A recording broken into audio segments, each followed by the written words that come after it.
A number of years ago, when they had the whole topic of détente with Russia, Russia's making these bombs, we make these bombs, we make, and there started this movement of world peace. And somebody invited me to a Presbyterian church in San Diego, northern part of San Diego area. And it was somebody I knew, and somebody that I had previously had some impact on their spiritual life. So I heard this meeting is called Shalom. And it's at a Presbyterian church, and I'm thinking, oh, this sounds a little liberal, a little fishy. Okay, so I get to this class, and it is so liberal, it's just off the chart. It's just all about politics, world affairs, and that what we need to do is just reimagine the world of being peaceful. So United Nations, demilitarization, and all this stuff are topics that, and I'm thinking, where's the Bible in all this? And it was just like, would you please give some scriptural support for something? Did they quote John Lennon? Oh, they might have. I can't remember. Yeah. The flower children and all that. Okay. So let me proceed here. From there, okay, where am I? Come on. Okay, from there, I began to see some bumper stickers in the San Diego that said, "Visualize world peace." I don't know if you have seen these, but this was one. This was another. And I'm trying to think, okay, what's that supposed to mean? What's that supposed to do? I mean, are you thinking that if enough people just start thinking about it, it's the power of collective positive thinking that it's just going to happen? And then somebody came up with a spoof, visualize world peace. And then the one that really took it for me was this one. Forget about world peace, visualize using your turn signal.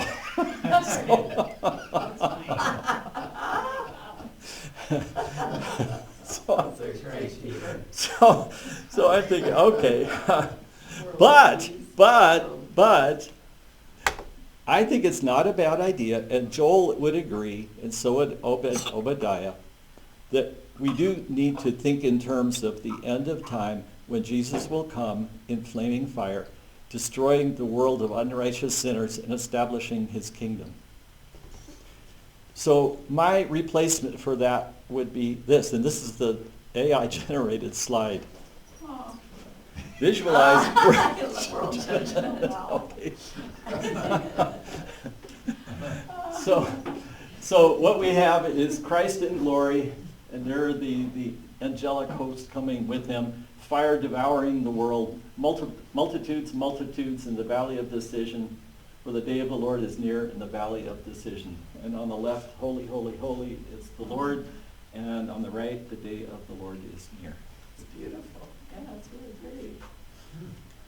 Okay, so it is not a bad idea. I think it is a good idea to think about how is this world going to end. Because once you see the end, you see what's leading up to it more clearly. Not only that, it's the final end. It's the destruction of the world that makes us reevaluate earthly riches, earthly honors, earthly materialism, earthly sufferings. And beyond that, I see in the Bible, and it's actually portrayed here also, the two really severe judgments of sin. Okay, there's the judgment of sin on Christ. All the sins of his people were laid on him.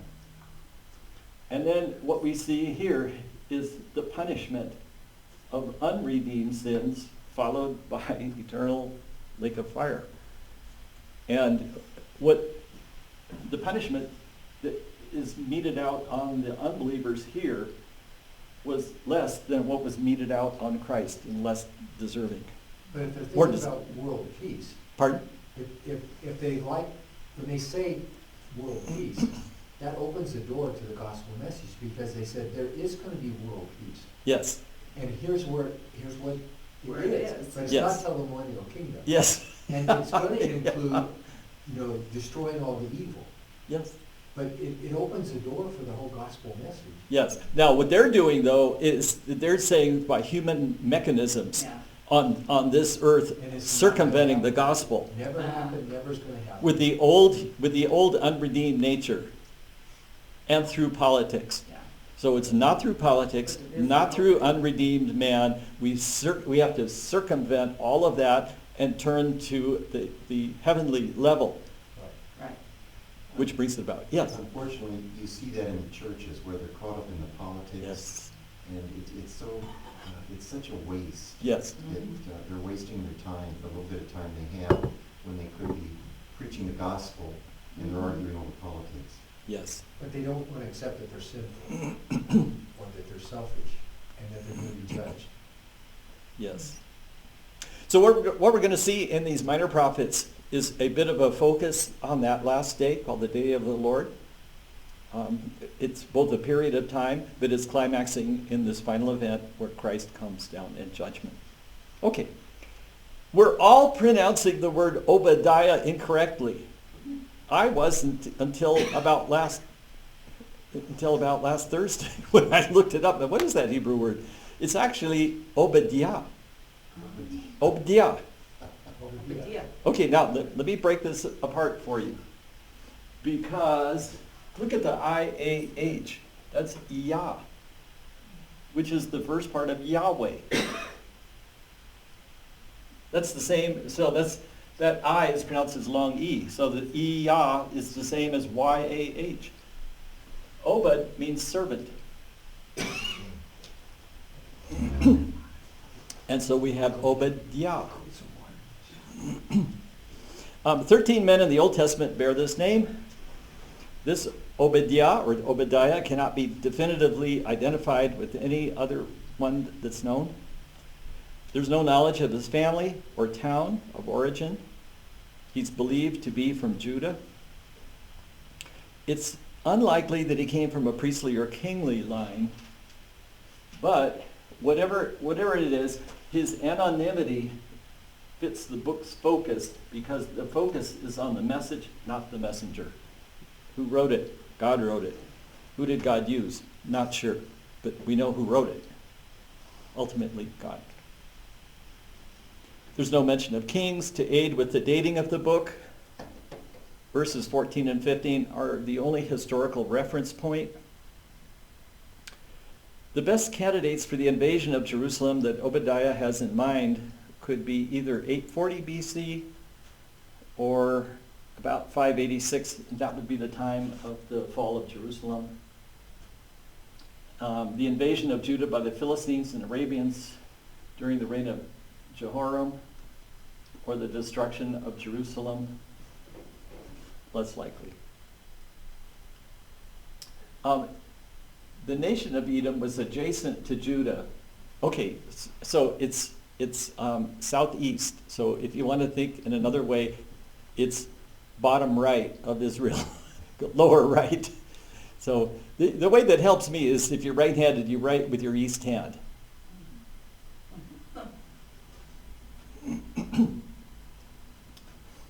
And there's some interesting things about his name that we can talk about. Edom often conspired with Judah against the larger empires, but when the Babylonians invaded Judah and the Babylonian victory seemed unstoppable, those darn Edomites said, oh, we're not on Israel's side anymore, we're on Nebuchadnezzar's side. Let's join in the fray and attack them. So if Obadiah refers to the Babylonian destruction of Jerusalem in 586 BC, their sin was the opportunistic betrayal during Judah's collapse. Aha, we found the winning side. Suddenly we're on the winning side and we'll help out. If the earlier time of Jehoram setting is preferred, the same pattern of brotherly violence and opportunism explains the book's burden. Obadiah prophesies that Edom will be destroyed for betraying and attacking Judah.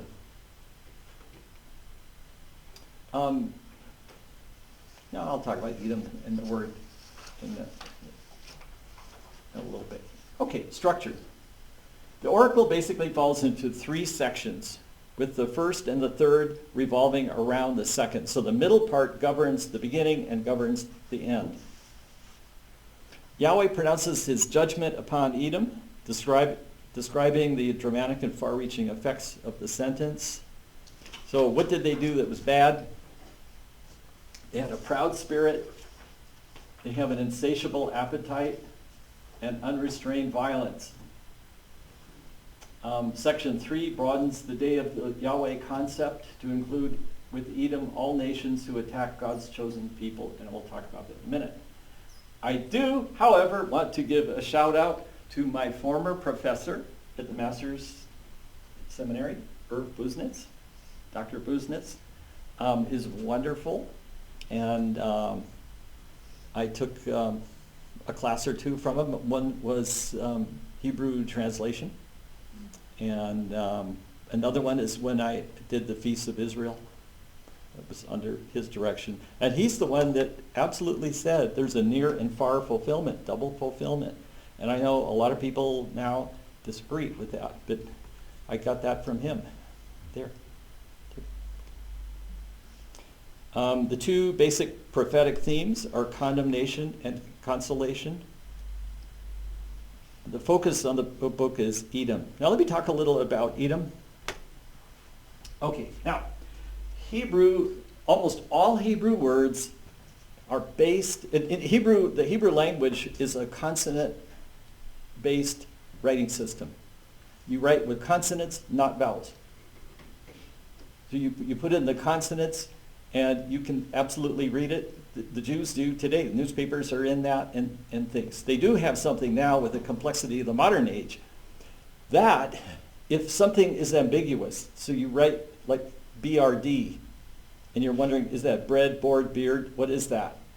And you can't figure it out by context. They do include a few vowels to clear it up. But Hebrew is based on 3 consonants. And the vowels are like the decoration. They will change the meaning of the word, but everything will basically have something to do with the main idea of these 3-letter roots. And same with Arabic. Arabic has the same system.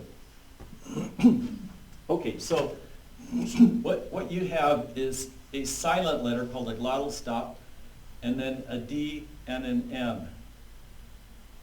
So you have that. Now, if I put A-D-O-M, that means red. Adom. So that means red. Now, if I take out the A and the O, and I write A-D-A-M-A, Adama, now it means soil, ground. Okay, why does it mean soil or ground? It has the idea of being reddish. Okay, let's take this out, take out the A, and we have Adam.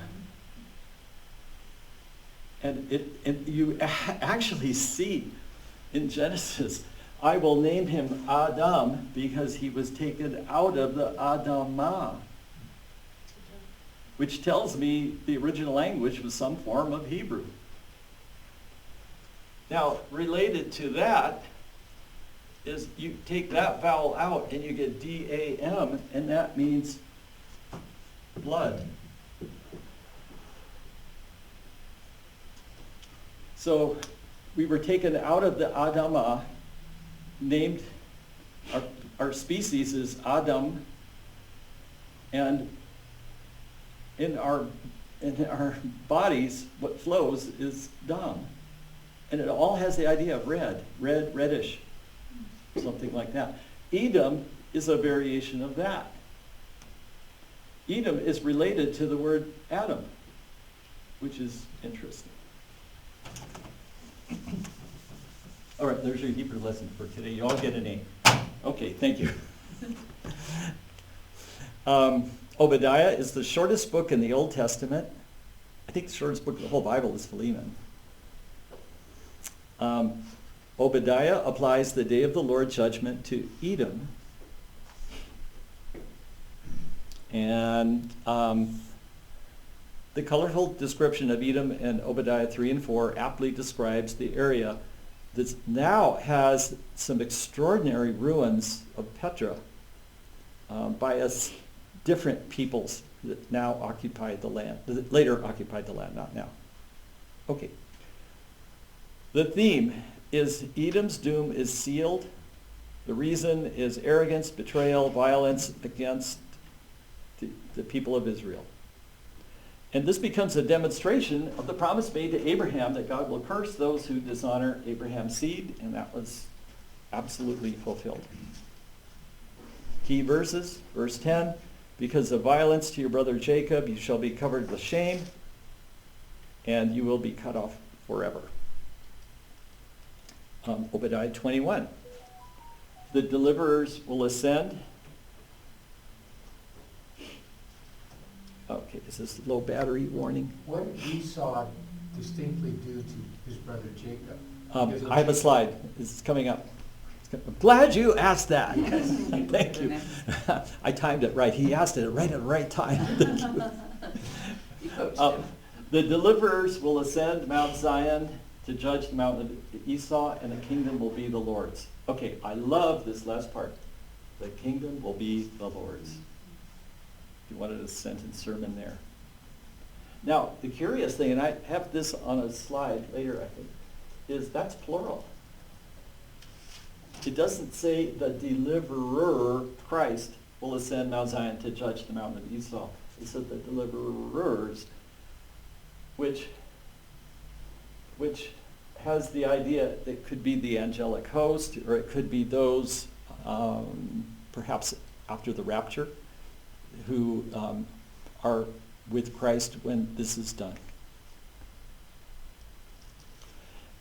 One of the keys, this opens up the whole book, and this makes a lot of other passages totally connect and make sense, is that Edom becomes a type, a symbol, a metaphor for the Gentiles and the enemies of Israel in the end of time. So the movement towards eschatology grows more direct with the mention of the day of the Lord. And then when that day comes, the remnant of the people of God will be gathered on Mount Zion, acting as an arm of God's judgment on Edom, Israel's initial and typical enemy. And then the return of the promised land, particularly that portion affected by Edomite predations, and the gathering of the scattered people of God are the themes of verses 19 and 20. But the important thing is that this becomes like a metaphor. Like if somebody says, like the invasion of Ukraine was like Hitler against Poland in 1936. You know, he acted Hitlerian. So you get the picture. So Hitler becomes a symbol of evil, of destruction, of greed, and wanting to be rapacious, wanting to be destructive, and being full of hate. Edom takes that connotation. Okay. Edom represents all nations in every generation that are opposed to God and to God's people. And ultimately, all attacks of the nations against God and his people will meet with defeat. And Edom portrays this. Okay, who are the Edomites? They were descended from Esau. They settled in the regions of Mount Seir, between the Dead Sea and the Gulf of Aqaba. There was hostility between the brothers. And then that continued through the ages. The Edomite nation was continually subject to foreign kingdoms. It lost its identity before the time of Christ, and it finally disappeared from history when Jerusalem was sacked in AD 70. Okay, so here it would be on a map. So it's bottom right, lower right. So what we have here is there's Kadesh Barnea. This is Israel. So go down south and east. And this is really very forbidding land. Very mountainous, and it really looks kind of not very hospitable. There's Moab. So this is not exactly what I would call the Rhine Valley or something like that. Yeah, I can't imagine a river cruise here in a little paddle boat or something. Okay. All right, typico-prophetic. Okay, this is a fancy word by one of my, coined or used by one of my favorite professors at the Master's Seminary named Mark Mueller. So what he's saying is something that's a type and something that points to the future. He put it together, he calls it typico-prophetic. Okay, fancy words, it just means a pattern that will repeat in prophecy.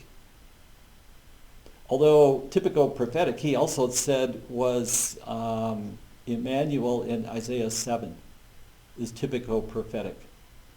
It's a type and it has an ultimate fulfillment. I'll let you read that on your own. Outline of their history. Esau settles in Seir and becomes the father of Edom. Edom refuses Israel's passage. I have a slide on that. Edom was subdued by David and Solomon, but then they rebelled. They were condemned for their sins of hostility, pride, and violence. And then the Edomites are displaced by the Nabateans and become Idumeans. And Herod the Idumean was the one who opposed the newborn king and acted as an enemy of Christ in Israel. So this is from your charts. So Obadiah begins with the coming destruction of Edom, and he highlights the I wills. And then their cause of judgment from 10 to 14. They persecuted Judah. And then we have the day of the Lord is near, the judgment of nations, and Judah restored. So it goes from Edom to describing the nations at the bottom here, and then Israel. And then the true sovereignty is the kingdom shall be the Lord's. So here's where it starts. Isaac prays, the Lord gives life from barrenness. Miraculous births in the Bible always marks a new stage in the history of Israel. So think about some miraculous births. What's the first miraculous birth that signals a huge covenantal change establishment? That would be Abraham. Okay, he has a supernatural birth. He believes in that birth. That becomes his salvation. And from that birth, he not only knew it would be born, the child would be born, but would also have children. So when he's on the mountain in chapter 22 with the knife and Isaac, the son, his only son that he loved, he knew because of the covenantal promises that would be from his body, from his seed, he knew that child would be resurrected if it died. Because he knew God's promise was more sure than what his eyes saw at that moment. Okay. Jacob and Esau struggled before birth. Rebekah sensed the conflict required a divine explanation. And what we see in verse 23, 2 nations, 2 paths, 2 destinies. And the account of their birth anticipates the future history of Israel and Edom. Genesis 25 anticipates the judgment in Obadiah.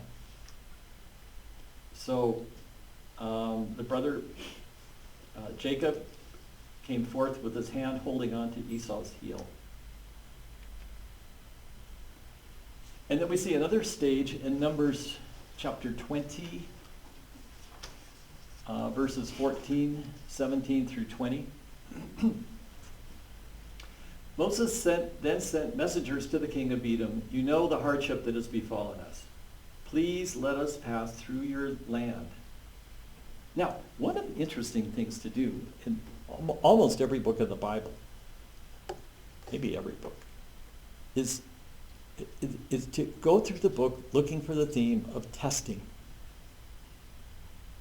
I wish there would be a whole Bible with all the testing, every example of a test, because that could become a really interesting grid. How was Abraham tested? How was Rebekah tested? How was Jacob tested? How was Edom tested? And then along with that is that counterfactual Bible I keep wishing someone would. What would have happened if that? And by the way, there's a very interesting book that I do like. I may have mentioned it before, called What If? It's a terrific book. What if the South had won the Civil War? What if the Roman Empire hadn't fallen? It has all these things that are really interesting. And they have scholars saying, if you look at the trajectory of their thinking and their history, this might have happened. And similar to that is the 7 miracles that saved the world. Yes. And the 7 miracles that saved America. Yes. You know, the unexplained events that if they didn't happen, we wouldn't be where we are today. Yes. I thought with the Roman Empire it was really interesting because they said, the author of that said he thought, because of the way Rome was built and everything, that they would have called the new land, America, they would have called it Nova Roma, and that their capital, instead of being Rome on the Tiber, would have been New Orleans on the Mississippi, which I thought was interesting. Anyway, all right, what if? Okay, so testing. So here's a major test. So the people of Edom are presented with a plea. You know that the hardship has befallen us. So, feel sorry for us. We've gone through a lot. Please let us pass through your land. So there is the reasonable offer.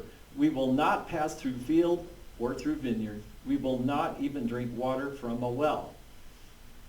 And water was a valued commodity.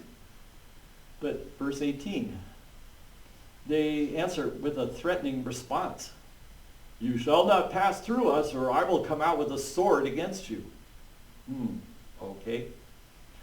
There's a lot of unbelief about the sanctity of Israel and the Abrahamic covenant here.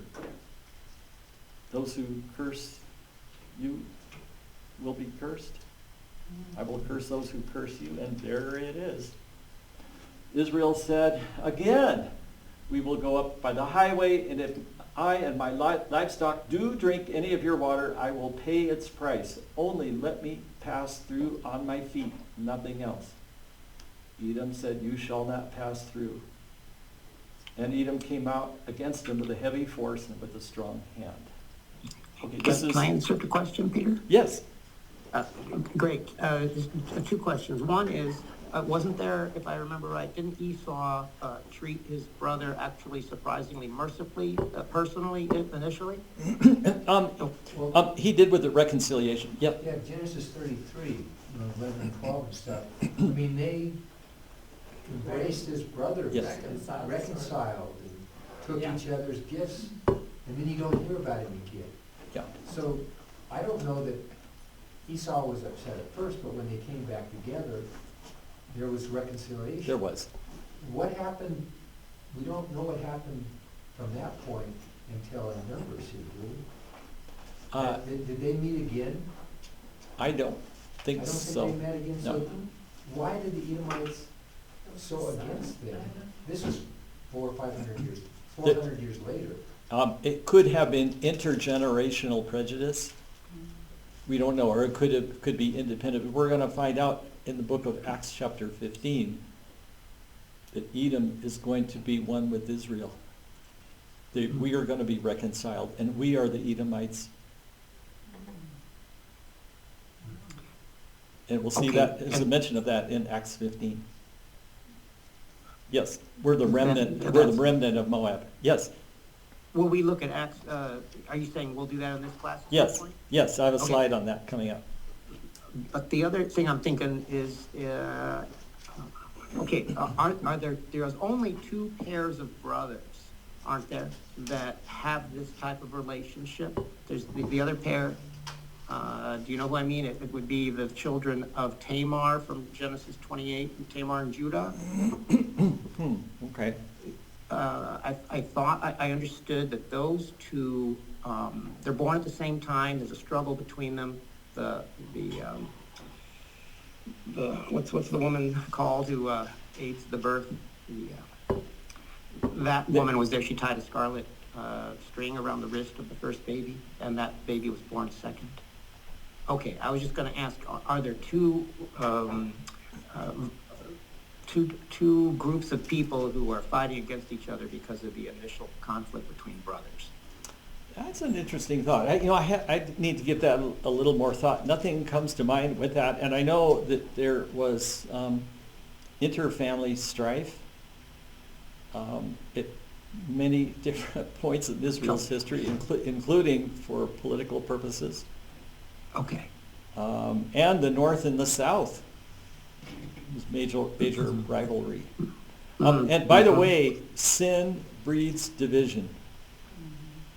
Division is a cause of Or symptom.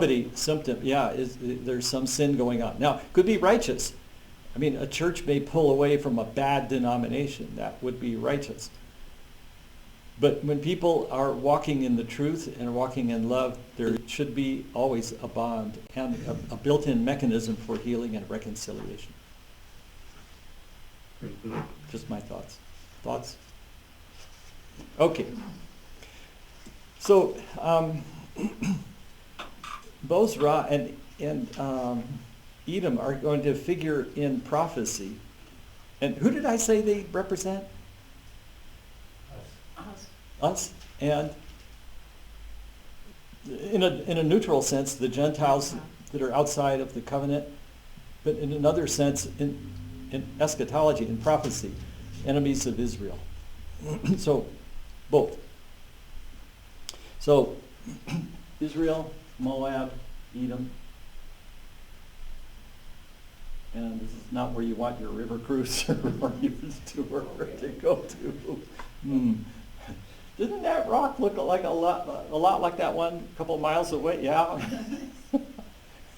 We four-wheeled there when we were down in Israel. Yeah. They took us down yeah. four-wheeling. Now, if it were the Grand Canyon, I wouldn't mind. But this But isn't it the was Grand still Canyon. very Nothing grand dry. about this. No. It's even more desolate. And there's your air conditioning Yeah. right there. Conditioned by the air. Okay. So what we see here, this is what not to do. All right. What God condemns is violence, is aloofness, which means not showing care where it is expected or would be appropriate. Gloating, this bad thing happened to you, offends God. Betrayal, and handing over survivors. So the application is, the universe is controlled by God who will ultimately right all wrongs. And by the way, this is so foundational to a Christian worldview. If unbelievers say that they don't believe in God because the world is not fair or that there's suffering in the world, that's not a valid argument for a lot of reasons. But one of them is the Bible never says that the world is fair. It does not say that or teach that. The life of Christ is a rebuke to that idea, by the way. What the Bible does say is that Jesus will make the world fair. When he returns, he will judge the world in righteousness. That will be the perfect judge executing perfect judgments. Now the world will be fair, and the lame will leap like a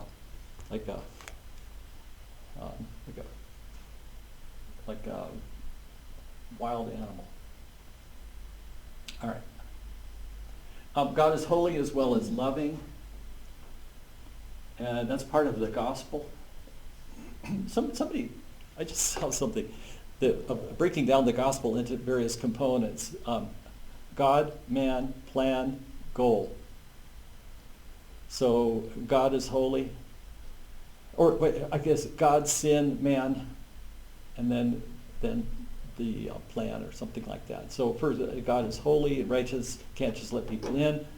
We have sinned, and God put the sins of the world on Jesus, and we must believe in him. And then the plan for us is to receive him as our one and only substitute and way to heaven. And then the plan is to walk in the Christian life till glory. Okay. We also see pride leads to a fall, and we are all answerable to God. Now, I talked about the people, these aren't the Edomites, but they took the land that was formerly the Edomite land. And this is Petra, and they have tours. It's in Jordan now. Is that the Nubians? Nabateans? No. Nabateans is called. No, different. Have you ever been there, or No. would you ever like Roger to? and I were just watching, I was just texting Roger because we were just watching a travel special where we watched people, you can walk right up to it. Mhm. There's this really neat hike that you can do. It's just incredible. Yeah. I'd love to go. Haven't scholars speculated that when the Antichrist attacks Jerusalem, that when they flee, they may go to the city of Petra? Yes, Matthew 24. Yes, they will head for the hills. Yeah. Yeah, good point. Okay.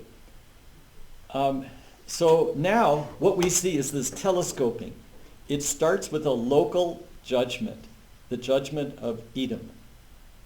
Then it escalates prophetically to now it becomes the judgment of sinners around the world. And look how it goes from local judgment, destruction of the Edomites, to worldwide devastation. For the day of the Lord draws on all the nations. Well, wait a minute, we're just talking about this little place, and now it went from this little place southeast of Israel to all nations. And as far as Edom, they will drink and swallow and become as if they had never existed. And by the way, this is used by SDAs, Seventh-day Adventists, to teach annihilation. It's talking about the nation will become as if it had never existed, and that is correct.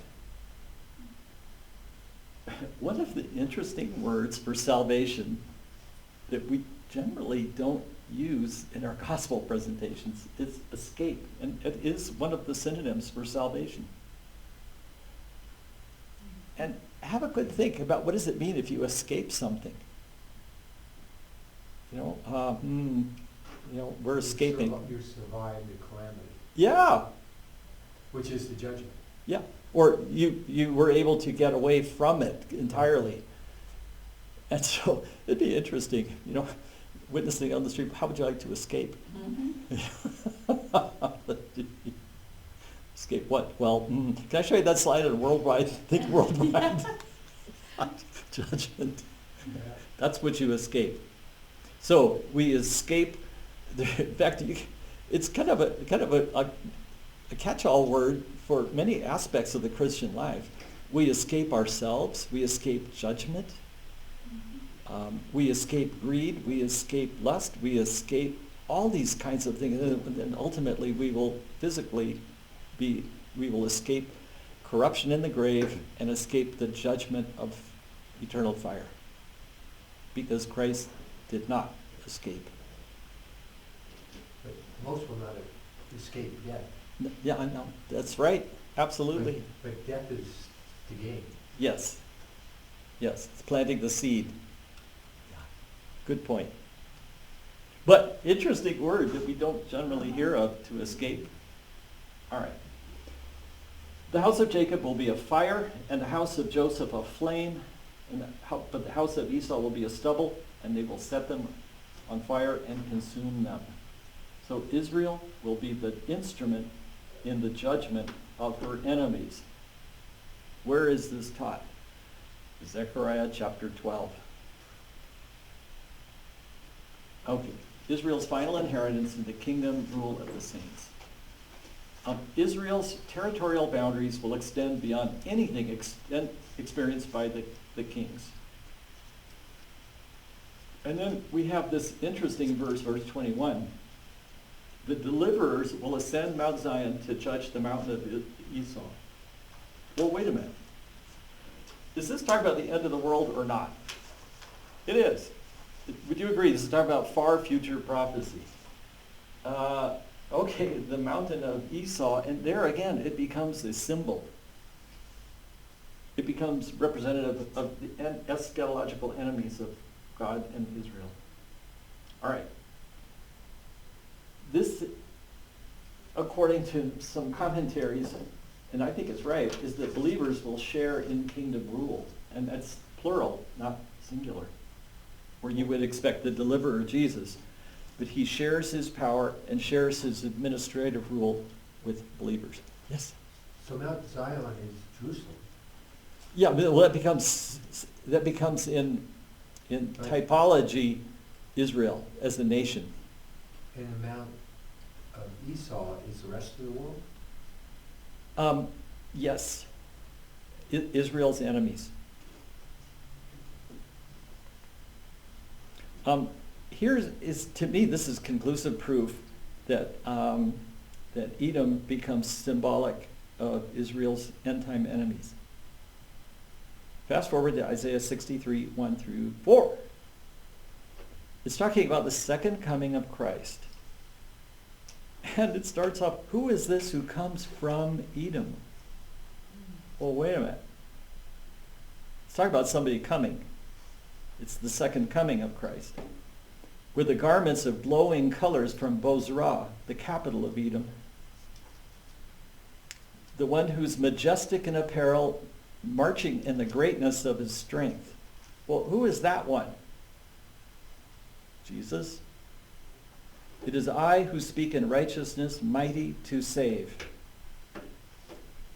Why? In verse 2. Why is your apparel red, and your garments like the one who treads the winepress? Okay, so think of Christ with his robes, and instead of being this brilliant white like at the Transfiguration, it's just all stained in red, just like he was on a winepress and got squirted by all the grapes. And he says at the end of verse 3, their lifeblood, well, let me just go. I also trod them in my anger and trampled them in my wrath, and their lifeblood is sprinkled on my garments, and I stained all my raiment.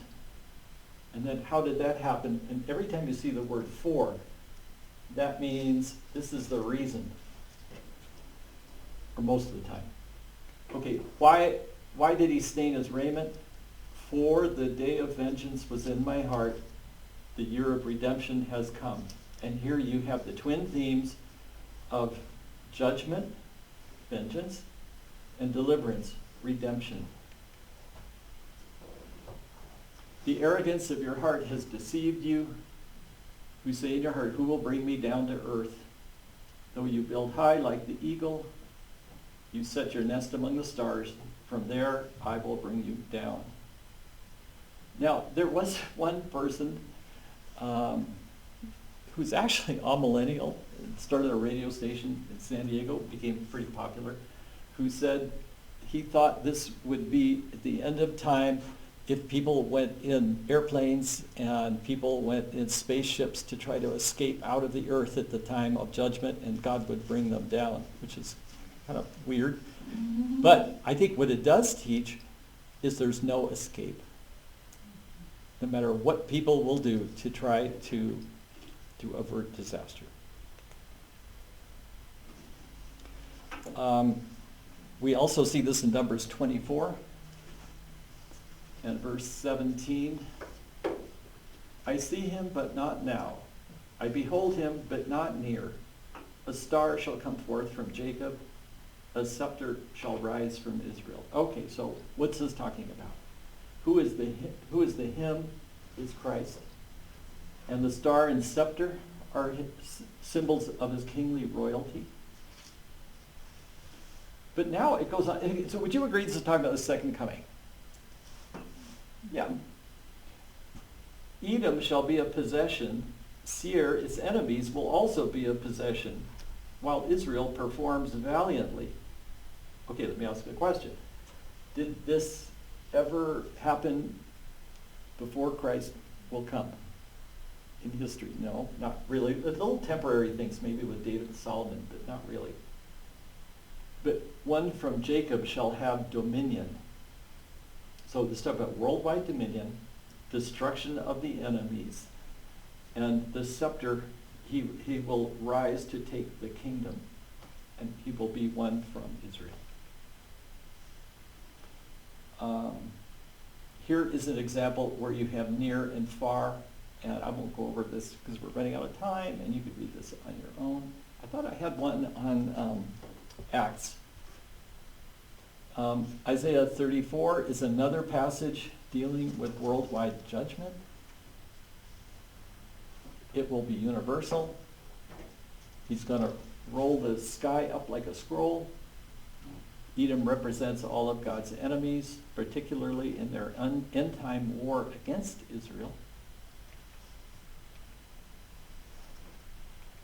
And let's look at this one. We talked about this. Edom is related to the word Adam. It's related to the word red. But now look at this. This is Amos chapter 9, verses 11 and 12. In that day I will raise up the fallen booth of David. Okay, it's talking about restoration of the kingship of David. It used to be a temple, used to be a palace, then it became a booth, then it became a fallen booth because of the degradation of the kingdom. But look at verse 12. That they may possess the remnant of Edom and all the nations who are called by my name. Now, James quotes this passage in Acts 15. And what he's saying is that God has taken a people for his name from the Gentiles who are like the Edomites. No ethnic conversion is required, only faith. And he views Edom as a representative of mankind in general apart from Israel. Okay, so some principles from the book. So, Peter, you talked a lot about prophecy. How about give me something I can dig into for the week? Don't substitute worldly wisdom for God's wisdom. Don't substitute human plans for God's plan. Don't think that people can circumvent the gospel. Don't substitute pride for humility. And don't substitute false gods for the true God. So these are all principles working to do the opposite of what the Edomites did. So from this we see, since God is the one who executes judgment, we can rest. He'll take care of it all. Don't stress out. God rules so we can be patient. So the wheels of judgment turn slowly, but they are working to their final end. And then God's judgment is coming, Therefore, we must warn people. So the short book of Obadiah is a reminder to us that sin has its consequences and that God will ultimately judge all who oppose him and rebel against him. God's people, however, will be restored and ultimately vindicated. In this sense, Obadiah's theme connects to the book of Revelation, which incorporates the same theme into the climactic end of history when God establishes his kingdom. And with that, we'll put the book of Obadiah to rest. All right, thank you. We'll take a break.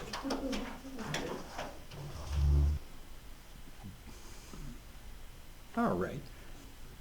The next book we have is a marvelous book dealing with near and far fulfillments and dealing with the end of the age.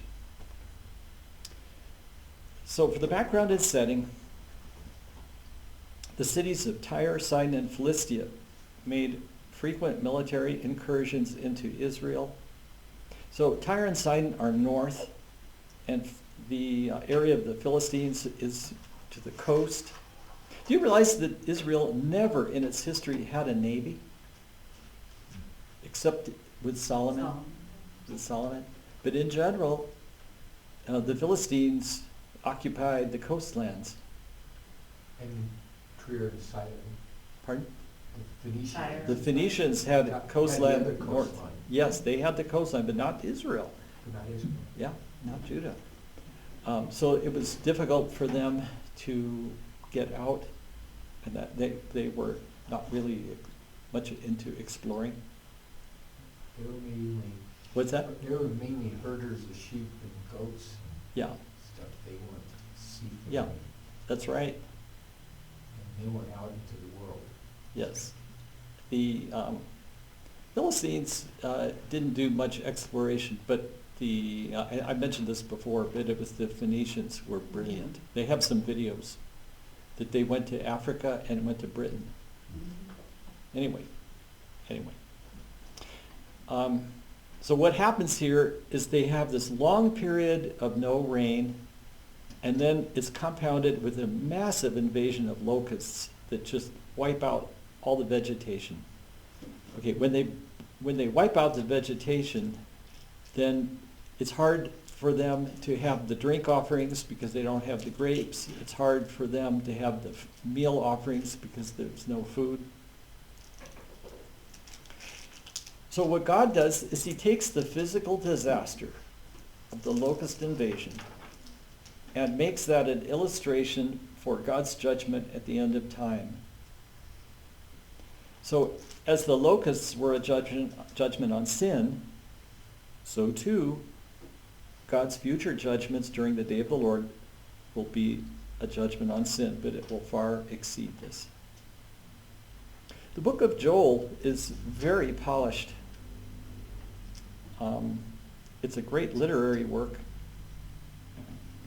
He uses careful and well-developed imagery. He describes a locust plague in chapters 1 and 2, and the clear structure of the book supports this contention. The book develops the theme of the coming of the day of the Lord. The theme of disaster runs throughout the book, but then there are promises of hope interspersed with pronouncements of coming judgment. I did study this book with Irv Buznitz, and I do recommend his book. I think it's really good. There are many Joels in the Bible. This Joel is known only from this book. Because he keeps referring to Zion and the house of the Lord, it may indicate that he lived close to Jerusalem. And it's not known if he was a priest, because he does have references to the priesthood, but that's all we know. Okay, so as far as the structure, so the book as a whole, from the beginning to 2:20 to 2:11, and to 2:29 is a call to repentance And then the last section, chapter 2, verse 30 to the end, is the day of the Lord, judgment on the nations, and the blessing of Israel in the millennium. So what we see is chapter 1 describes the locusts, and it is likely that the locust invasion in chapter 2 is literal locusts and historical. And the invasion at the end, wait a second, I'm sorry, take that back. Whoa. Chapter 1 is literal, historical. Chapter 2 is prophetic. And then we have the judgment of the nations and the blessing on Israel in the millennium.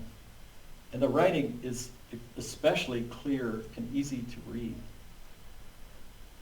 So we see the emphasis on Judah at the beginning, and then at the end, Gentile nations in Israel. So the development of thought is in red here. It's an awful plague now, but hold on, because worse is coming. Restoration is possible. There will be an age of the Spirit, and this is quoted in the book of Acts 2:28. And then finally, the day of the Lord. So this gives kind of just a general picture of it. So there will be suffering, then rejoicing over deliverance. And the key words are locust, day of the Lord, rejoicing, and restore. Okay, just for fun, let me give you a quick Hebrew lesson. So the Hebrew word for day is yom. And this is where you get like Yom Kippur, Day of Atonement. And then Yahweh.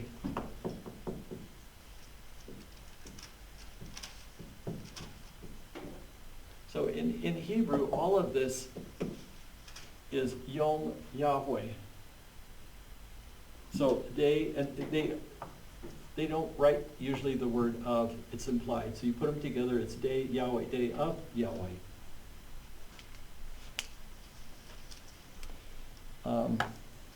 We know it as day of the Lord. Now, some people have thought, I think, if I'm trying to recall, I think there's one expositor,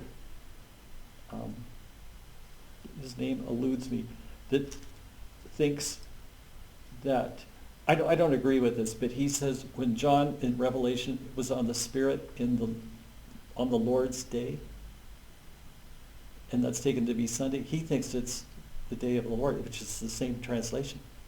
And he says John had this dream consisting of the end times, which is the day of the Lord, and he expounds it that way, which is kind of interesting. Well, that's definitely a minority opinion. But the Lord's Day, Sunday, is the same as the day of the Lord in Hebrew. Yom Yahweh. Isn't that a 24-hour day though considered? Like the days of creation, don't they use the same? Yeah, but that could be, it could be a day or it could be an unbounded time, meaning a period. So It's used both ways. The day of the Lord is not a single day.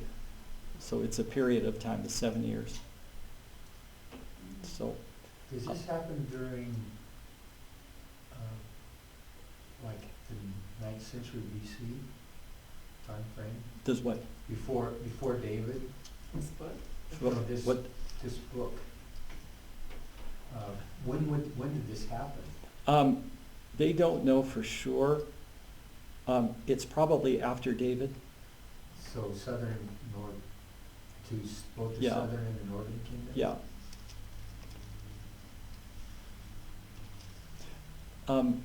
There are 19 explicit mentions of the day of the Lord in the Old Testament and 4 in the New Testament. Here they are.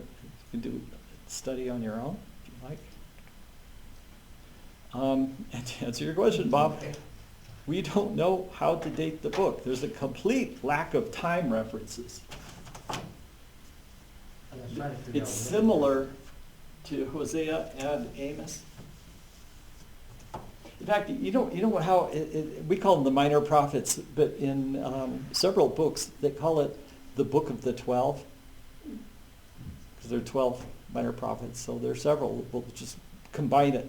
So sometimes you'll see a general commentary, and they'll say the Book of the 12, and then you click that, or you read through the chapters in that, and then it breaks it down. Joel, Amos, and the other books. So possibly 835 BC, and David was around 1000 BC to 590. If 835, he would have been alive at the same time as Elijah. But there's no mention of them running to another land. I mean, how would their animals survive? How would anybody survive? I know. It's a terrible Did time. they run to Egypt? Did they run to We don't know. Edom, the Ammonites, Moabites? No idea. If you know, tell me, and we'll both. Yeah. I don't Everyone know. wonders. Yeah. Nobody knows. So the day of the Lord was in the past, but the day of the Lord will also be a future time. So the locust plague at the beginning becomes a picture of the prophetic devastation by invading armies at the end of the tribulation period.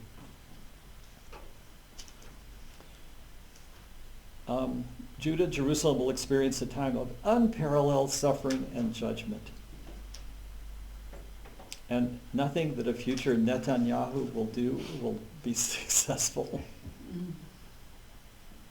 You know who kind of fits the bill of the Edomites is the Iranians, kind of a little bit, as well as some of the hostile Arab people, Hezbollah, things like that. Okay, application. Judah must turn to the Lord with a humble and repentant heart. Then they'll experience an outpouring of divine grace and blessing. Even though Joel doesn't mention it, he presupposes Yahweh's covenant relationship with his people at every turn. Okay, so locusts and drought are part of the curses that are mentioned specifically in Deuteronomy 28, verses 22, 38 through 42. And let me move on to this. The day of the Lord is indeed great and very awesome. Who can endure it? Now, let me break this up. This awesome is used in our language now to mean something completely different, but it meant full of awe. God's got to put on a light show and a destruction that will put every fireworks display to shame. You know what's one of the best ones I've ever seen? Usually at 4th of July, they play the 1812 Overture, and they have fireworks. Cannons, yeah. We used to fire those. Did you? That was artillery. Oh, gee. Yeah. 1812 Wow. Overture. Daddy, Yeah, it's good. Whoa. What's it like to light off a cannon? Oh, we fight cannons all the time. Pardon? They were blanks. Yeah, but what's it like to, do you have to watch how you don't burn yourself, or? No, they're regular cannons. How Yes. did you do it? Oh, you time it with them, and then you have the cans, and it's boom, and you blow them again. Wow, what pound shot? Well, these weren't real big cannons. These weren't the 155s. These are the 105s, which are Little. small. So the shell's about that big. Huh, interesting. Still could Not kill big you. about that long. I read something in the Civil War, the cannons in both the North and the South were manufactured to the same dimensions because it used to be one country with standardized calibration. Right. So the South would shoot cannonballs to the North would pick them up, stick them in their cannon, and shoot them right back. But what I thought was interesting was the speed of those things. So I found out, okay, a pitcher throwing a fast ball throws it 90 miles an hour. Cannonballs in the Civil War went at 250 miles an hour. You have a rifle, it goes a lot faster. Yeah, but no, this is like a big boulder. Come on. But, yeah. Well, we were shooting those artillery rounds, we could shoot them 18 miles. Wow.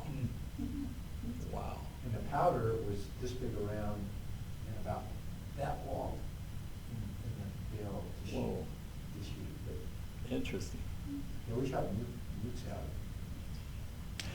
Famous verse, it will come about after this that I will pour out my spirit on all mankind. Your sons and daughters will prophesy. Your old men will dream dreams. Young men will see visions. Even on the male and female servants, I will pour out my spirit in those days. Peter, this was the verse I think I had asked you about before that Unker was just adamant, had nothing to do with Acts and Pentecost.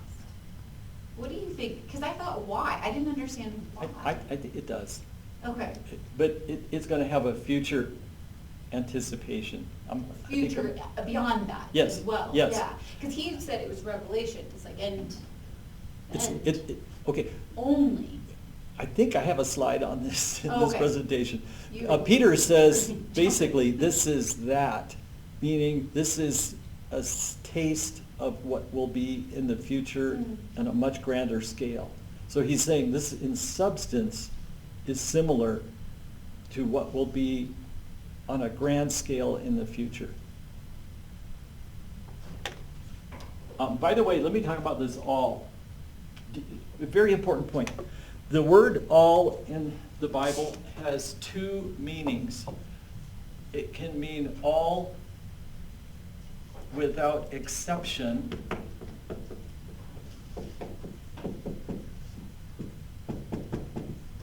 or it can mean all without distinction.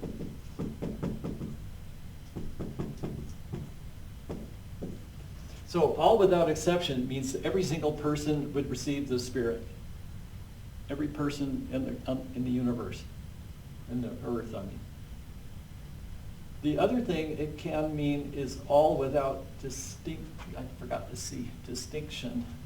which means it could be a man, a woman, a child, a person of this race or that race. It doesn't matter what your background is. But it doesn't mean every single individual in the universe. So many times when the Bible says all, you have to say, is that all without exception? Or all without distinction, meaning all kinds of? So a lot of theologians will go along with that and write about that. Okay. In Joel 1, the approach and significance of the plague are described. But in Joel chapter 2, Joel senses that the plague contains features of, and is a precursor to, Yahweh's final decisive visitation on Judah. Verses 12 through 17 give a clear call from Yahweh to repent on the basis of his long-suffering character. Yahweh responds by driving back the fearful northern army, and then blessings from the land ensue. There have been locust plagues that were severe. Apparently the locusts, the females will deposit their eggs in the ground and then leave. There was a locust swarm covering 2,000 square miles, encompassing an estimated 24,420,000,000 insects. And then it's another point in time, a grasshopper horde attacked California. 200,000 acres were covered with insects over every inch, in some places stacked on top of each other. And I'll let you read that on your own. Okay, so what do we do with this locust invasion? One thing is to say it's historical, literal. So they're actual locusts. Joel calls on the people to remember it. Some people say it's allegorical. It's just loosely referring to an invading army. Some people say it's apocalyptic. It's end-time judgment. But this would minimize his message to the contemporaries. What I think it is, and what the Master's Seminary thinks it is both historical, and prophetic. It was an actual locust invasion, but it spoke of a metaphorical invasion at the end of time.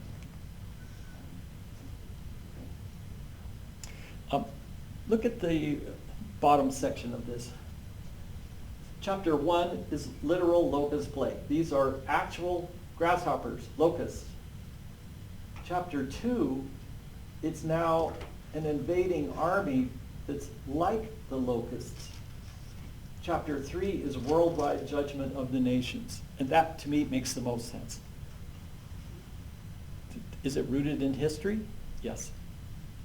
Is it pointing to something in prophecy? Yes. So chapter 1, literal. Chapter 2, metaphorical. Chapter 3, world judgment.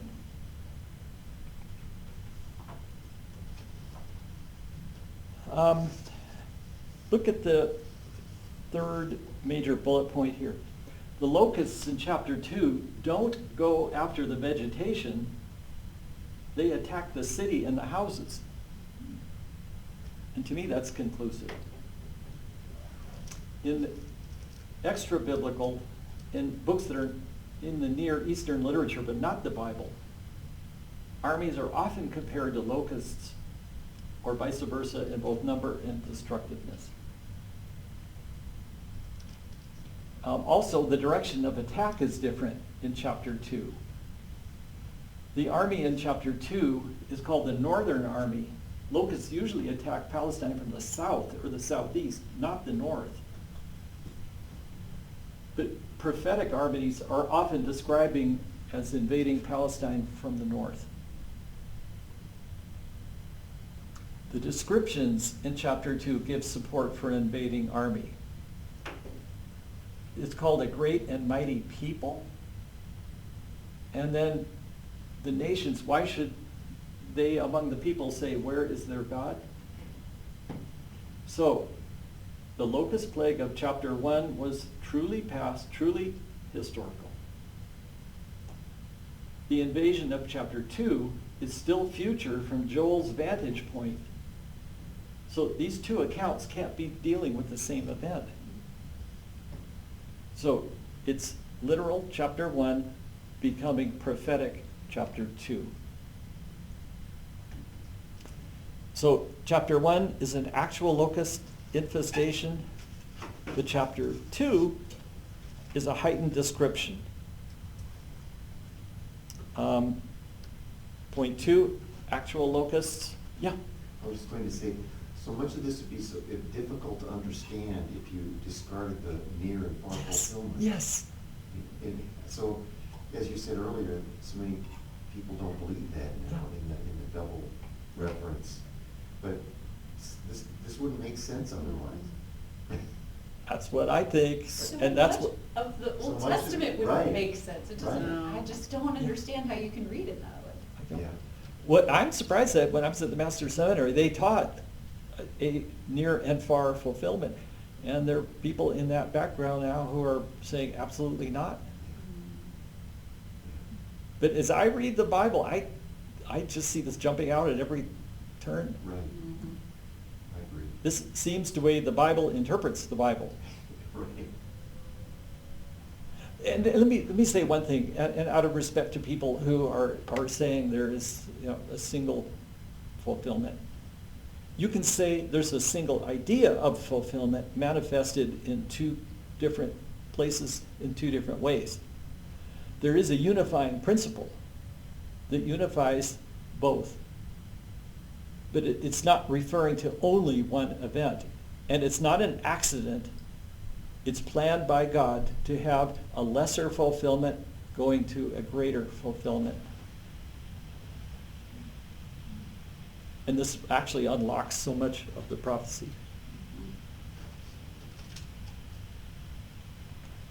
Can I off-road for a minute with something? I do have this. Let me quick share this. This was one of the first things as a new Christian that I came upon.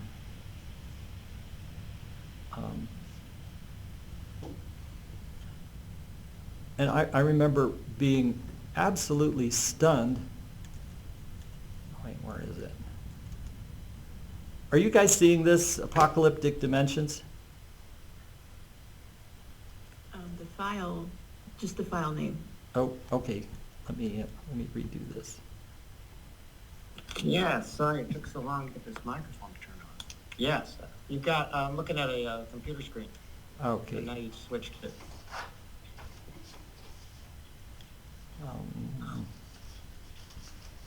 Okay, here we go. To me, this is definitive. And There as we we go. get, what's that? Yes, I'm sorry. Yeah, Apocalyptic Dimensions of Local Judgment. Go Yes. ahead. Let's take this. Well, I could start here. And even here. As it was in the days of Noah, so shall it be in the coming of the Son of Man. As it was in the days with Sodom and Gomorrah, it will be like, and I agree, these are typology. But the fall of Judah, I remember seeing this as a new Christian in my early 20s. I'm thinking, oh, look at this. It's talking about the fall of Judah, and then it says, I will sweep everything from off the face of the earth. I go, whoa, whoa, whoa. And then I'm reading, I said, let me go through these little 12 books. What other jewels can I find? And I'm just looking here. I had like 0 commentaries. I'm just looking at this, and it just popped. They talk about the fall of Samaria and Judah. And then it describes apocalyptic imagery of terrestrial changes involving mountains melting and valleys splitting. And what's up with this? And then the book of Nahum is talking about the fall of Nineveh. Okay, this is a city, the capital of Assyria. And then it talks about worldwide apocalyptic dimensions. The rivers run dry, the mountains quake, valleys split, and the earth and all who dwell in it tremble at his presence. Okay, now let me ask a basic question. Did this happen with the fall of Nineveh? No. Okay, the fall of Babylon in Isaiah 13 is tied to the cessation of cosmic light and the judging of the world for its evil. Did that happen at the fall of No. Destruction of Edom is linked to the judgment upon all nations. It's just like over and over and over again. The fall of Jerusalem is a picture of the end of the world, and it's just like, and as we go through these books, look at what happens on a microcosm of one city or one smaller empire becomes enlarged to global dimensions at the end of time. And it's not an isolated passage. It's not Peter off-roading on some little skippy grain of a verse. It looks like pattern, pattern, pattern, and it's just like this is the way the Bible is written. I don't know any other way to it. So what I remember an amillennial interpreter saying, because the fall of Babylon is described as the stars falling from the sky. Okay, if you don't take this view, here's what happens. This amillennial guy says there's no millennium, and that the fall of Babylon was just simply the fall of Babylon, and the mountains melting and the cessation of light. It says that those are all images of political structures being demolished. Now wait a minute. The sun and the moon not getting their light, that's talking about the king and the vice president, not being in power anymore? Really? But the world now is global. Like when the pandemic hit with COVID-19, within a week every church in the world was closed down. I mean, now the stage is set for a worldwide, and then, the mark of the beast and everything else. Yeah. and the whole world can collapse now. Amen. Preach it, Before- brother. Before, it was just, one little area, and they weren't dependent upon each other or interconnected. But now the whole world is interconnected with Yes. AI and Absolutely. Preach it, brother. Love it. So this appears to be a God-ordained pattern and not just something that's fluky or just made up. Okay. So this is not only the study of a book, but this becomes the study of how to interpret the Bible. Because once you see this, you'll start seeing patterns in other places that match this. It's not an isolated event. All right. So, summarize. Chapter 1, literal locusts. Chapter 2, armies described as the locust plague. And chapter 3, worldwide judgment of the nations. Are you all visualizing world judgment?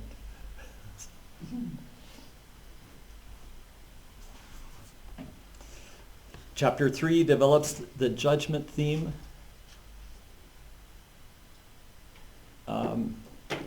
Second major point, the Lord roars from Zion. Heaven and earth tremble. He comes as warrior and a judge, but also as a refuge. What we're seeing in here, I think, is this. The parable of the wheat and the tares. This is God removing the tares. Remember, the disciples said, oh, let's pick up the tares. He said, no, don't do that. And by the way, the parable of the wheat and the tares is a rebuke to the Inquisition and the persecution of other people you deem to be in error. The disciples said the same thing that the Crusaders were saying, let's remove the tares. And Jesus says, don't remove the tares because you might accidentally pull the good with the bad, which is what indeed happened in the Crusades and other times, right? Absolutely. They killed a lot of Christians and Jews. Yeah. So when people talk about the persecution of the quote-unquote Christendom did against the Jews and everything, I said it's violating what Jesus said. So do not try to pick out the tares. This is the picking out of the tares. What we're seeing here, God's removing the evil from the world, going to repopulate it with people who are regenerated or people who are allowed to go into the millennium with the raptured people who come back with Christ. Okay, theme of grace and compassion and a whole bunch of promises. I'll let you read this. Probably the classic verse is 2:32, whoever calls on the name of the Lord will be saved. So, 2:25, God will make up for the years the locust has eaten with the new heavens and new earth. There'll be the pouring out of the Spirit, and there'll be signs in the heavens, and whoever calls on the name of the Lord will be saved. He's going to gather the nations. He's going to destroy Israel's enemies. He's going to come with the voice of the archangel and the trumpet of God. Let me go to here. Has anything happened like this in your days or your father's days? No. And there will be a unique event. Do you realize the day Christ comes will be unlike any day we have ever seen? When he comes in physical form and judgment out of the rapture.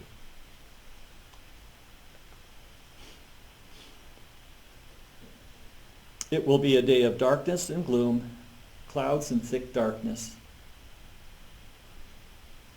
There has never been anything like it, nor will there be again after it till the years of many generations. There will be another devastation at the end of the millennium. Verse 3, fire consumes before them, and behind them a flame burns. The land is like the Garden of Eden before them, but a desolate wilderness behind them. Verse 6. Before them the people are in anguish, all faces turn pale. And then we see the locust devastations are part of the curses for covenant disobedience. Okay, so what were God's people told to obey? Was it tradition? No. Was it their evolving writings, non-biblical writings? No. Was it their ceremonies only? No. It was obedience. Well, what specifically were they to obey? The Word of God. If they don't, verse 20, the Lord will send on you curses, confusion, and rebuke till you are destroyed. And then look at verse 38. The locust will consume it, and match that with Joel 1:4. This is the fulfillment of Deuteronomy chapter 28, verse 38. And now we see it goes beyond a locust invasion and is describing in great detail the end-time judgment and their signs. Before them, the earth quakes, the heavens tremble, the sun and the moon grow dark, the stars lose their brightness. Now, I challenge my amillennial friends to exegete this verse without making everything symbolism. I've heard so much stuff from my amil friends. The earthquakes just means that we're startled. The heavens tremble just means it's metaphorical for like a surprise, or that it's something momentous. The sun and the moon grow dark means the world leaders have no idea what to do. So stuff like this, it's like, woo!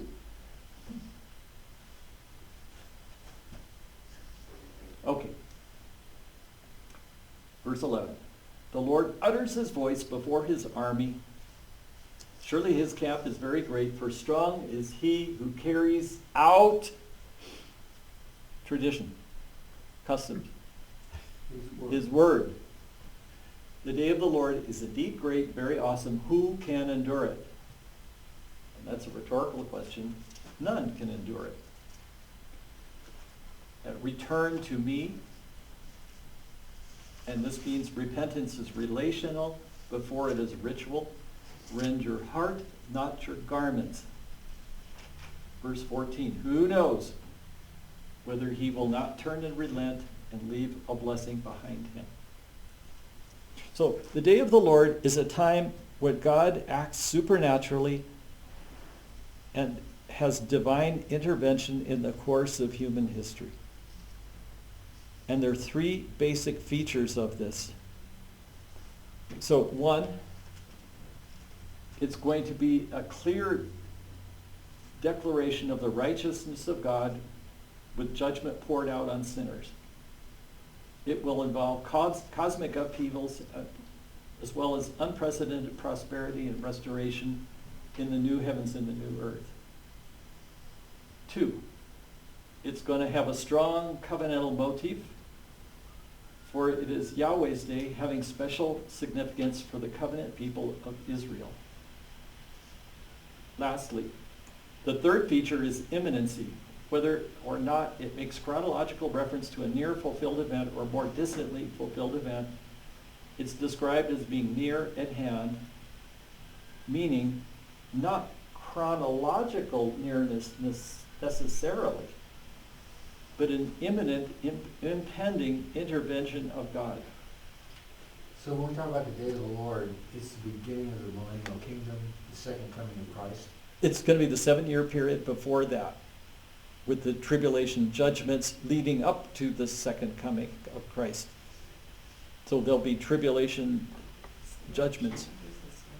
It's during right after the rapture. Yes.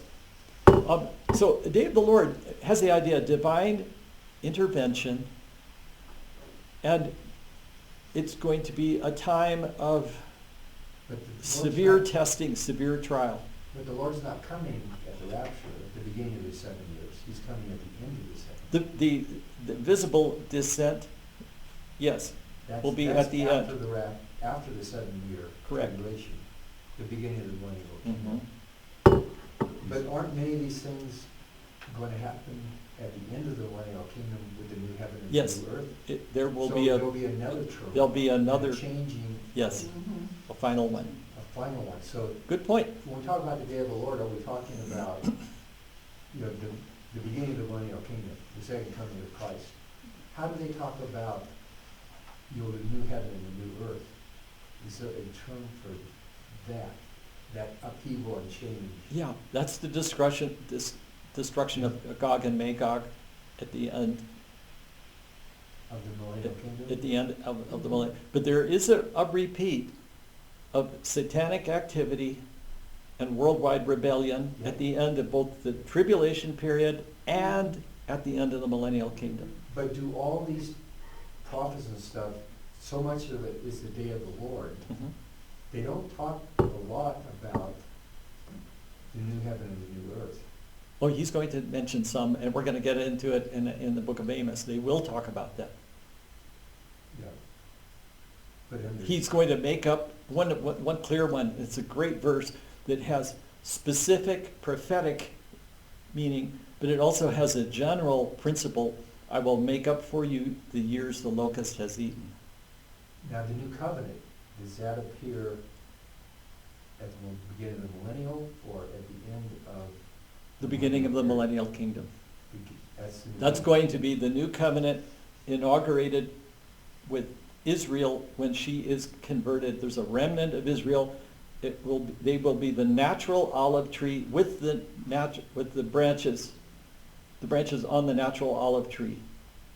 And it'll be like life from the dead. Great. Thank you. Great questions, great discussion, thank you. Okay, Day of the Lord does not always refer to the end time event. There are some that have a near fulfillment.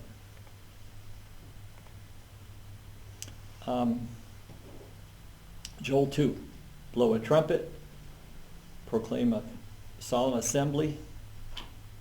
And he's saying this situation is so dire, everyone needs to respond immediately. The Lord is zealous for his land, will have pity on his people. And then look at this. I will never again make you a reproach among the nations. Okay, now, backspace a minute. There are people who say the church is Israel. Would you agree? Okay, try reading this. I will never again make the church a reproach among the nations.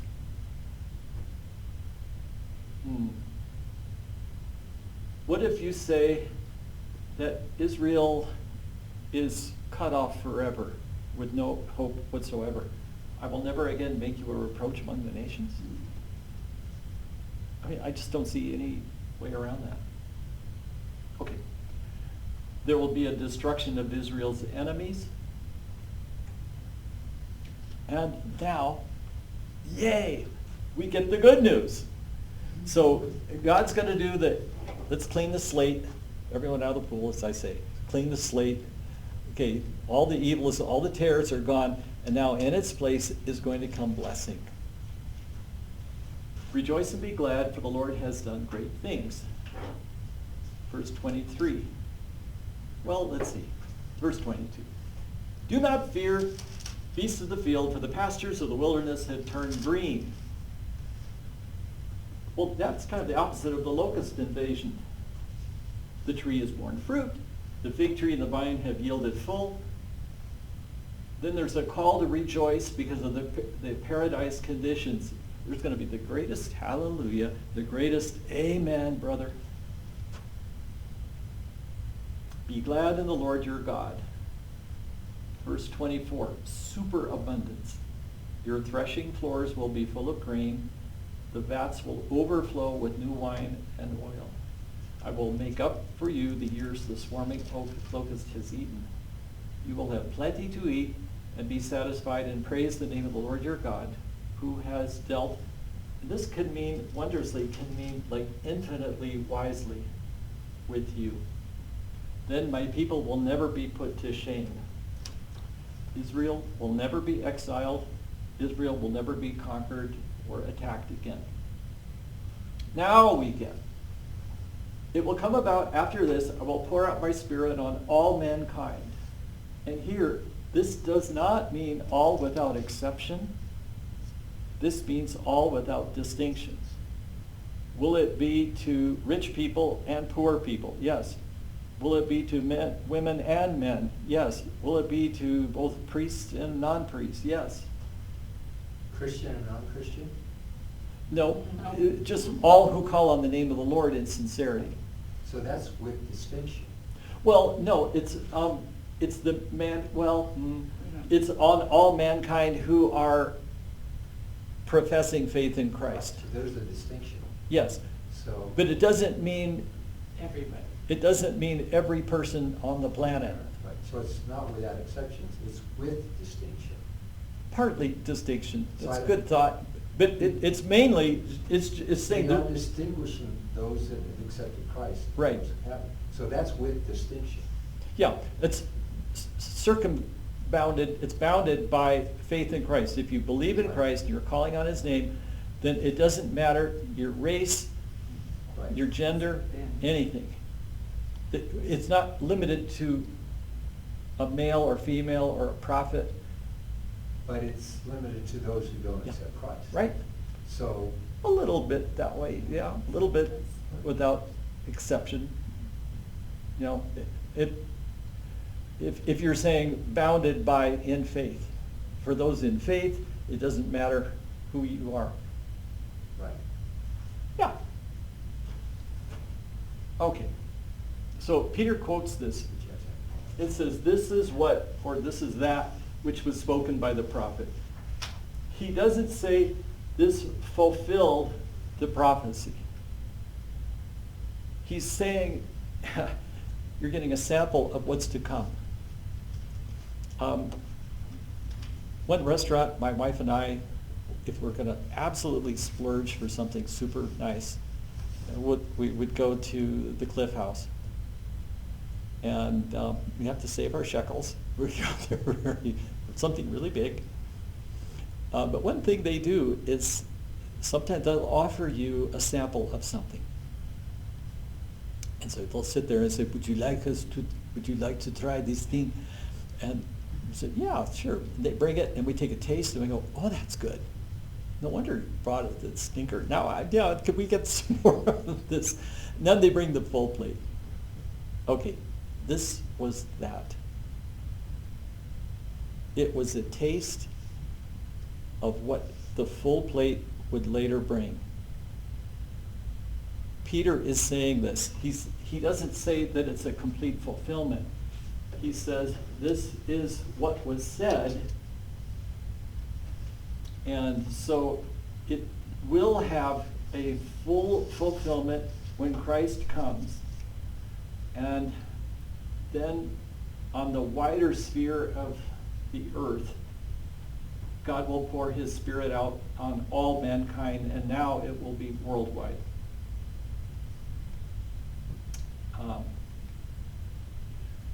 I will grant wonders in the sky above, signs on the earth below, blood, fire, and vapor of smoke. Okay, now this is the far fulfillment. This cannot be Pentecost.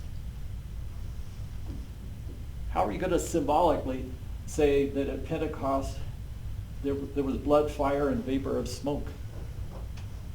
And this is talking about the end of the world. The sun will be turned to darkness and the moon to blood. Okay, did that happen at Pentecost? No. Before the great and glorious day of the Lord. But now, everyone who calls on the name of the Lord will be saved. Peter quotes the Hebrew of Joel 2:32 applying to Christ, and this capital L-O-R-D, all caps, is Yahweh. Whoever calls on the name of Yahweh will be saved. Whoever calls on the name of Jesus will be saved. Therefore, Jesus is Yahweh. Okay. God summons the nations for judgment. And now clearly this can't be local. I will gather all the nations and bring them to the valley of Jehoshaphat. Time for a Hebrew lesson. Are you ready for another Hebrew? Can you handle another one? Okay. The Hebrew word for judge or judgment is S-H-A-P-H-A-T, shaphat. Shaphat means to judge.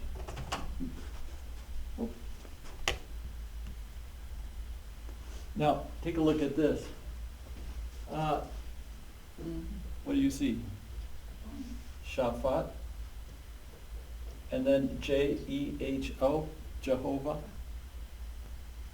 Jehovah judges. So he's going to bring them into judgment with them on behalf of my people. And then prepare a war, beat your plowshares into swords. Hasten, verse 11, come all you surrounding nations. Now wait a second. Did this happen in antiquity? All the surrounding nations? No. Will it happen to Israel at the end of time? Yes. Let the nations be aroused. From there I will sit to judge all the surrounding nations.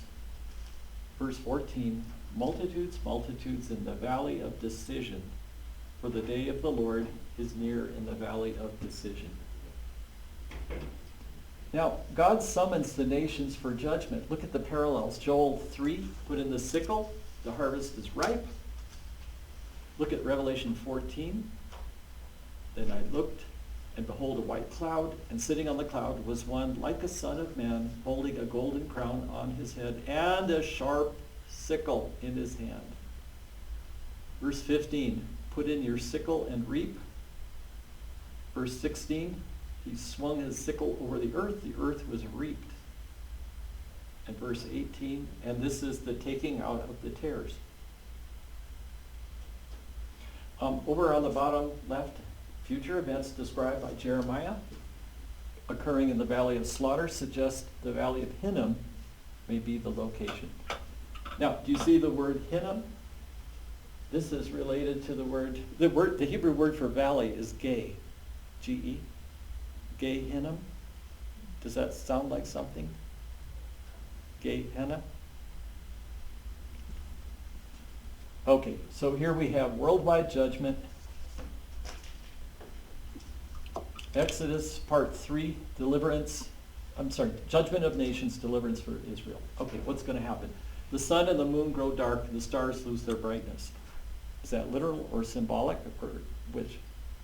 Literal. The Lord roars from Zion. But the Lord is a refuge for his people and a stronghold to the sons of Israel. Then, verse 17, what will you know? I am the Lord your God. Jerusalem will be holy. And this is a quote from my teacher, Mr. Buznitz, Dr. Buznitz. Unmistakable attestation of his physical presence among them.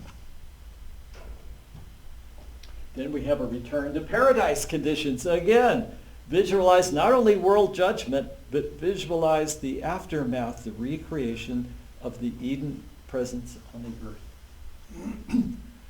In that day, the mountains will drip with sweet wine, and the hills will flow with milk, and all the brooks of Judah will flow with water. Verse 19. Edom will become a desolate wilderness because of the violence done to the sons of Judah. Who's Edom?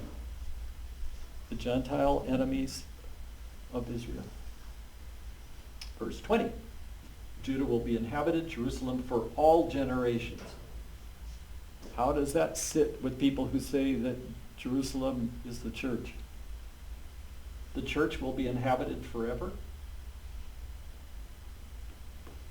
I'll avenge their blood, for the Lord dwells in Zion. It will be the capital of the millennial kingdom. So, Joel's vision of the future extends beyond judgment to full cosmic restoration. An everlasting kingdom will be established. Christ returns to rule as sovereign. Joel's imagery of abundant blessing evokes the imagery of Eden. Wine, milk, water flowing from the temple echo Ezekiel's vision and the pre-fall state in the Garden of Eden, pointing forward to the new Jerusalem where God permanently dwells among his people. So the cosmic upheaval described in the book of Joel ties directly to John's vision in the book of Revelation. There are parallels between Joel and Revelation. Cosmic signs before the coming of the day of wrath. 2, the nations are gathered for final judgment. 3, harvest and winepress imagery portray the earth ripe for judgment. It's just like, oh, it's just ripe, it's ready to go. Joel 3:16-17, the Lord dwells with his people in a holy city no enemy can defile. And Joel 3:18, life-giving waters flow from God's presence in the final restoration. Now, in case we say, that's interesting, and I think all Bible teaching should be not boring, if possible. We should try to make it interesting, because it is interesting. But for the very best thing when people learn prophecy is not to say just, that's interesting. Because reading a forecast in the Wall Street Journal about what will probably happen in the next 10 years is also interesting. This is life transformative. And prophecy, you know what book of the Bible has more worship in the New Testament than any book in the Bible? Revelation. You can almost argue that that's the secondary master theme of Revelation, is worship. So when the announcement is made of some judgment in Revelation, the angels don't say, that's interesting. They say, hallelujah to the Lamb. Okay. So Peter gives an inspired, practical couple lessons regarding prophecy. The day of the Lord will come like a thief. Okay, got that. Now look at 2 Peter 3:11. Since these things are to be destroyed in this way, what sort of people ought you to be in holy conduct and godliness? He's tying holiness to the passing away of this age. John says the world is passing away and also its lusts, but the one who does the will of God lives forever. So we live, no matter how beautiful beachfront property is, or some buku hot rod Corvette Stingray, it's all passing away. We look forward to the paradise in which there will be superabundance forever. The lion will lay down with the lamb. And then to conclude, we live in the most remarkable of ages, announced by Peter, the days between the two comings of Christ, when God has poured out his Spirit upon all flesh and thrown open the door of salvation to everyone who calls upon the name of the Lord. So the day of the Lord is both the day of judgment and salvation. And today I stand on the mercy side of it, not because of who we are, but because of who he is, the Lord in the fullness of his person and work, competent to save all who cry out to him. He has not one gift for you, but two: the settling of your past in salvation and the provision for your future in the indwelling Spirit. So do not merely admire these promises from a distance. Call upon his name, rend your heart and not your garments, and enter into the fullest possible extent into the unspeakable generosity of the God who in these last days is still pouring himself out. And with that, we'll finish the book of Joel. Could somebody lead us in a time of prayer?